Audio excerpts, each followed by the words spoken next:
2 Chronicles 25.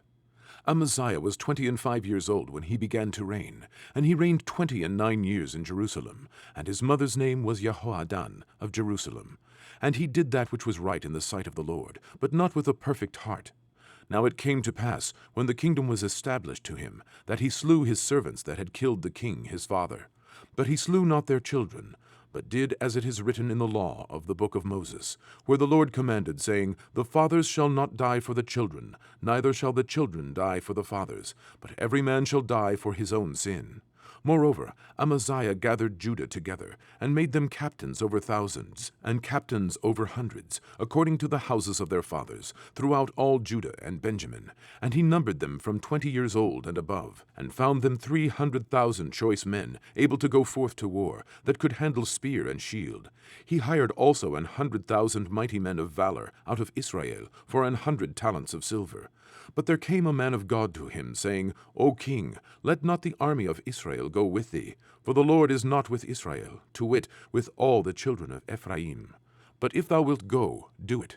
Be strong for the battle.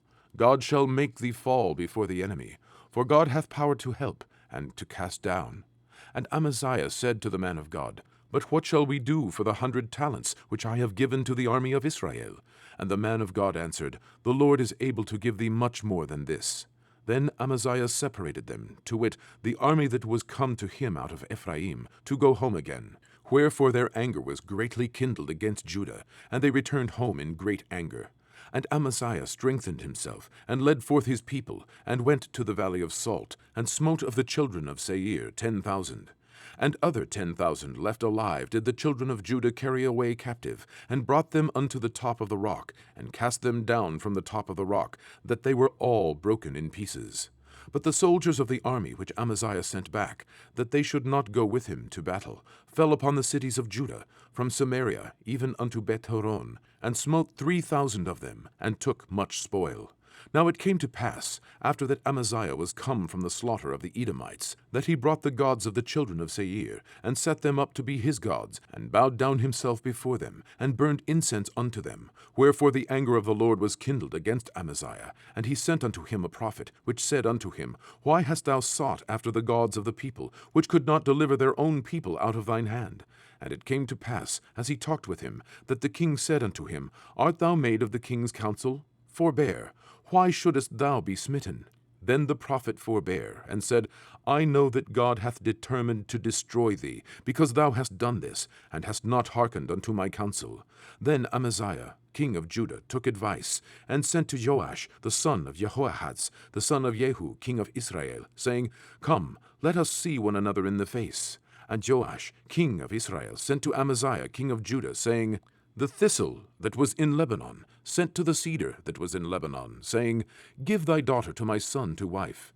And there passed by a wild beast that was in Lebanon, and trode down the thistle. Thou sayest, Lo, thou hast smitten the Edomites, and thine heart lifteth thee up to boast. Abide now at home. Why shouldest thou meddle to thine hurt, that thou shouldest fall, even thou, and Judah with thee? But Amaziah would not hear, for it came of God that he might deliver them into the hand of their enemies, because they sought after the gods of Edom. So Joash, the king of Israel, went up, and they saw one another in the face, both he and Amaziah, king of Judah, at Bethshemesh, which belongeth to Judah. And Judah was put to the worse before Israel, and they fled every man to his tent. And Joash, the king of Israel, took Amaziah, king of Judah, the son of Joash, the son of Jehoahaz, at Bethshemesh, and brought him to Jerusalem, and brake down the wall of Jerusalem, from the gate of Ephraim to the corner gate, 400 cubits. And he took all the gold and the silver, and all the vessels that were found in the house of God with Obed-edom, and the treasures of the king's house, the hostages also, and returned to Samaria. And Amaziah the son of Joash, king of Judah, lived after the death of Joash, son of Jehoahaz, king of Israel, 15 years. Now the rest of the acts of Amaziah, first and last, behold, are they not written in the book of the kings of Judah and Israel? Now after the time that Amaziah did turn away from following the Lord, they made a conspiracy against him in Jerusalem, and he fled to Lachish. But they sent to Lachish after him, and slew him there. And they brought him upon horses, and buried him with his fathers in the city of Judah.